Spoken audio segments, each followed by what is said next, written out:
শেষ হয়েছে কলকাতা টেস্ট, আর আজ দুটো দলই রওনা হয়ে গেল ব্যাঙ্গালোরের দিকে। ওখানে সৌরভ ইনজামামদের অপেক্ষায় রয়েছে আমাদের রিপোর্টার কুন্তল। ব্যাঙ্গালোর টেস্ট শুরু হওয়ার আগেই ওখান থেকে সব খবর পাঠাচ্ছে।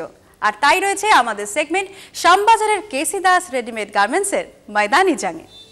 না রুমি, ময়দানি জাং দেখানোর আগে একটা মিনিট আমি তোমার কাছ থেকে নিয়ে নেব।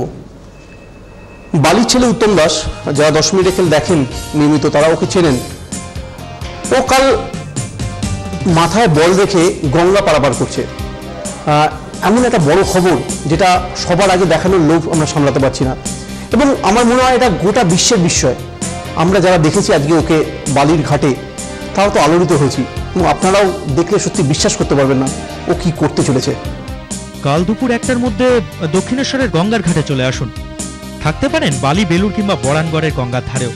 বিরল দৃশ্য চোখে পড়বেই। কাল এইভাবেই গঙ্গা পার হবেন উত্তম দাস। বল জাগলার উত্তমের নতুন উদ্যোগ, মাথায় বল নিয়ে সাঁতরে গঙ্গা এপার ওপার।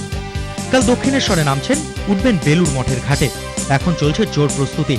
বালির গঙ্গায় আজ ওকে আমরা পেয়ে গেলাম। এই ছবিগুলো সত্যি অসাধারণ, অনবদ্য, অভাবনীয়। বাংলা কেন, ও বোধহয় গোটা বিশ্বের বিস্ময়। গঙ্গাবক্ষের ওই প্রবল হাওয়া, প্রচন্ড স্রোত সব উপেক্ষা করে ও এইভাবে সাঁতরে যাচ্ছে। বাঙালির ছেলে গোটা বিশ্বের বিস্ময় হতে পারে। গিনেস কর্তৃপক্ষ দেখছেন কতটা কঠিন এই কাজ। উত্তম নিজেই বলছিলেন, এখানে পুরো বডিটাই আমার কন্ট্রোল করতে হচ্ছে, পুরো পা থেকে নিচে মানে গলা অবধি পুরো কন্ট্রোল করতে হচ্ছে জলে।